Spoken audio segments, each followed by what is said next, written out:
उमर मारीअ जो किस्सो। मारी पालणीअ नाले हिक थरी पहुवार जी न्याणी हुई। संदसि माउ जो नालो माडोई हो। वटन फोग नाले हिक हारी कमु कंदो हो। मारी जोभन खे रसी त हू मथसि मस्त थी पियो। हिकु ॾींहुं संदसि माइटनि खां संग घुरियाई। मारीअ जो मङणो अॻे ई संदसि हिक नियातीअ खेत सीन सां थियल हो, सो मारीअ जे पीउ साफ़ इनकार कयसि। फोग जे दिल में साड़ रहिजी वियो ऐं वेर वठण जा पह पचाइण लॻो। नेठ कही वियो उमर सुमरे वटि, जंहिंजो थर ते राज हो। उमर हूअं त अदल ऐं इंसाफ़ जूं ॻाल्हियूं कंदो हो, पर फोग जे वाता मारीअ जी सूंह जी साराह ॿुधी पाण भुलिजी वियो। फोग चयुसि त किबला, इहा परी त अव्हां जे महल में सूंहे, हेड़ी सिज जहिड़ी सूरत नाहक पखनि में पूरी पई आहे।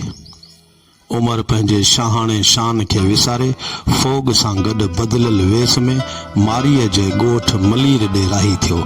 मन में उहा पलीद मुराद हुयसि त मारीअ खे फंदे में फासाए अमरकोट ॾांहुं खंभे खणी अचां। मारीअ हूअं पिरह फिटीअ जो सहेलियुनि सां गॾु खूह तां पाणी भरण वेंदी हुई। कज़ा इलाही उन्हीअ ॾींहुं निंड खॼी वई खेसि थोरो देर सां खूह ते आई हुई। फोग उमर खे इशारे सां मारी ॾेखारी। उमर वधी वञी पाणीअ ढुक लाइ मिंथ कयसि। मारी पहिरियां त छिरकी वई, पर पोइ हिकु सहेली जे चवण ते पाणी आछायईंसि। जीअं ई हू उमर जे वेझो आई, तीअं हुन छिके खणी पंहिंजी उठ ते चाढ़ियसि ऐं वठी उमरकोट ॾांहुं काहे आई। उमरकोट में मारीअ खे उमर वञी पंहिंजी महल में काबू कयो। हर राति जो खेसि अतर अंबेरनि, पुलावनि ऐं शरबतनि, पट पटीहरनि ऐं बखमल बाफ़तनि जूं लालचूं ॾींदो रहियो, पर हिन सतीअ लाइ पंहिंजनि मिसकीन माण्हुनि सां गॾु बुख बि पुलावनि वांगुरु वधीक लज़त वारी ऐं उन बि शरबतनि खां वधीक मिठी हुई। हुन लाइ आबाणनि जी लोई उमर जे बखमलनि ऐं बाफ़तनि खां वधीक मुल्हाइती हुई। उमर आख़िर खेसि खारनि विचां कोट में खणी क़ैद कयो ऐं खेसि अहंज ऐं ईज़ा ॾियण लॻो। होॾां मारू वीचारा बि माठ में रहिया। ही वीचारी थर ॼाई साणी खे सारे रातो ॾींहं रत पई रोईंदी हुई। जेसीं उमर जे कोट में काबू हुई, तेसीं न लिंग धोताई, न वार वासियाई ऐं न बुत तां लोई लाथाई। बुखनि ऐं उञनि वगी आख़िर अची मौत खे वेझी थी।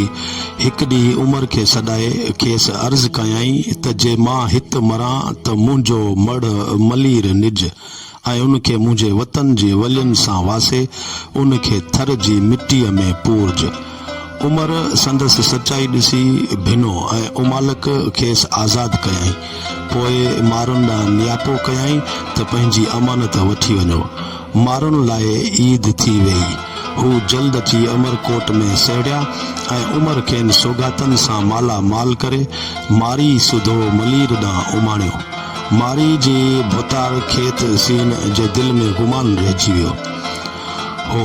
हू हर वक़्तु मारी खे वेण पियो ॾींदो हो। उमर खे जॾहिं इहा सुध पई, तॾहिं लश्कर वठी मारुनि ते काहे वियो। मारू त डर विचां उथी भॻा। उमर जो चवणु हो त खेत सीन मारी खे आज़ारे न रुगो पंहिंजे हक़ ॿुधी ज़ाल सां नाहक थो करे, पर खेत सीन मुंहिंजी बि बदनामी थो करे।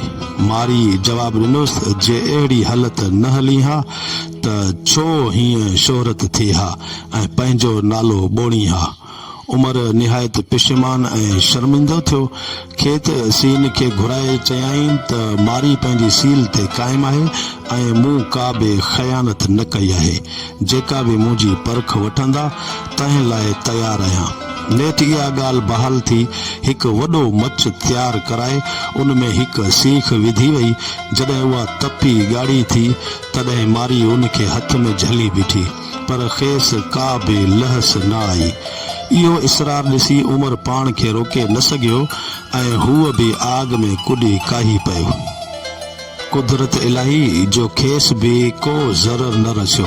हाण माण्हुनि खे ॿिन्ही जी सचाई जी पक थी ऐं मारी ऐं खेत सीन हयातीअ जा बाक़ी ॾींहं मोहबत में घारण लॻा।